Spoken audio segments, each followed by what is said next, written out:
welcome to today's video tutorial.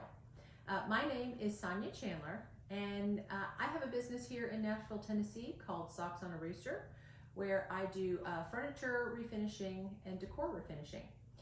Today's video tutorial is going to go over how to do, I have two of these tables, but how to take a very modern manufactured piece and make it look as if it's could be very well hand built and much more old world and antiqued, at least more authentic and maybe not so put together by hand.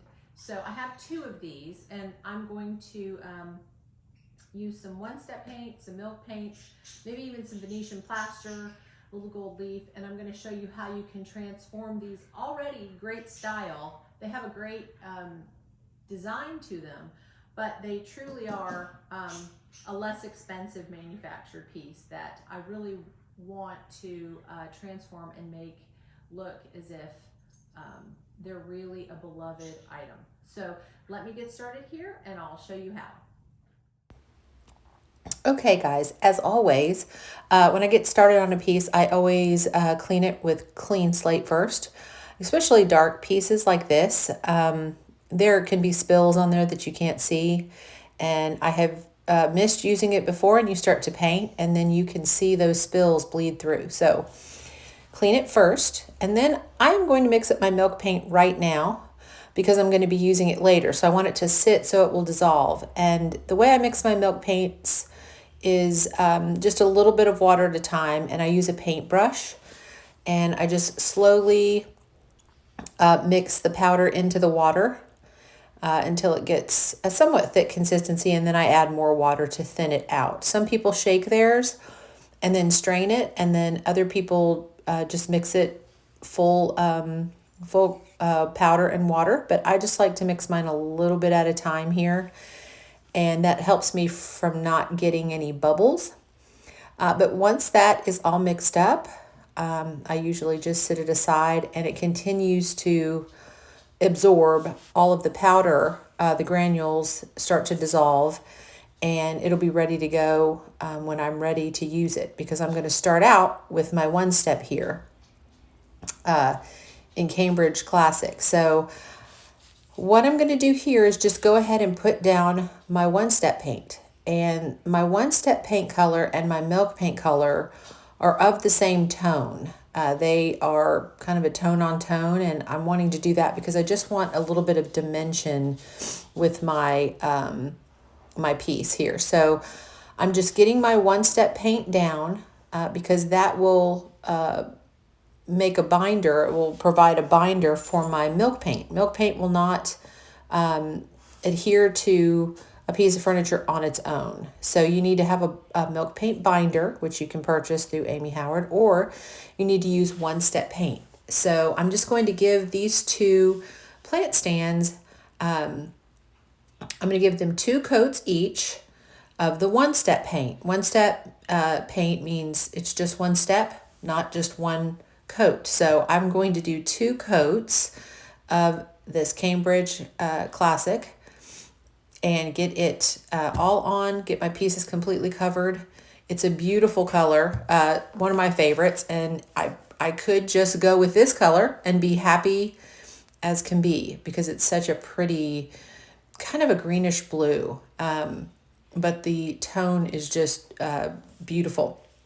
But I'm going to get that all over the top. I'm covering my piece completely, and I opted out. I don't think I'm going to do any gold leaf this time around, so I'm just getting a nice, clean base coverage of one step.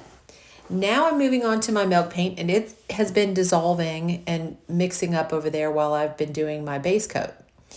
And this milk paint is Central Park, the color Central Park. It is another one of my favorites, and I love the milk paints like nothing else.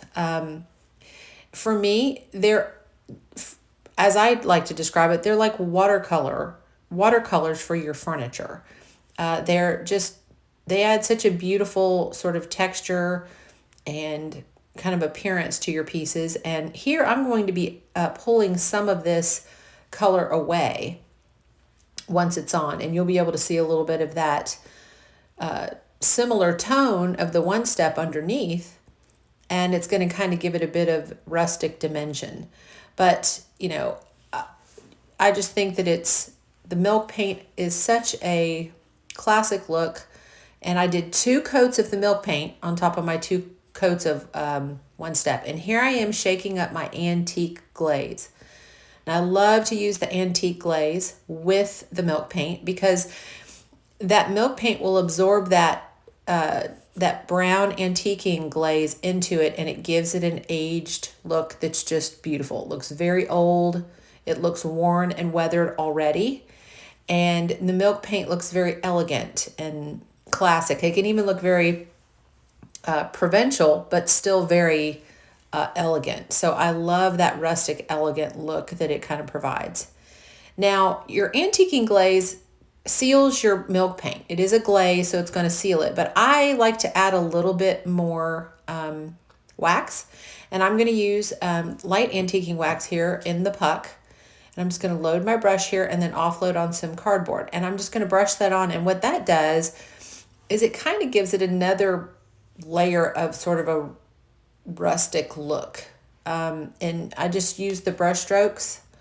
And then here I am going in with a little bit of our gold wax, our accent wax from A Maker Studio. And I'm just going along the edges there. This is a nice alternative for when you don't want to do your gold leaf. It gives you that little touch. And I'm also going to go around the edges of the legs of my plant stands. But here I went around the drawers, and here it is, the finished product. Those dark, kind of boring, they were Bombay, plant stands now have a rustic milk paint with a gold wax trim on it. And I changed the hardware there, and they turned out beautifully. So one step paint and milk paint married together are truly the dream combination. And I was able to transform these old brown stands into beautiful, set for my foyer right there, holding some dried hydrangeas.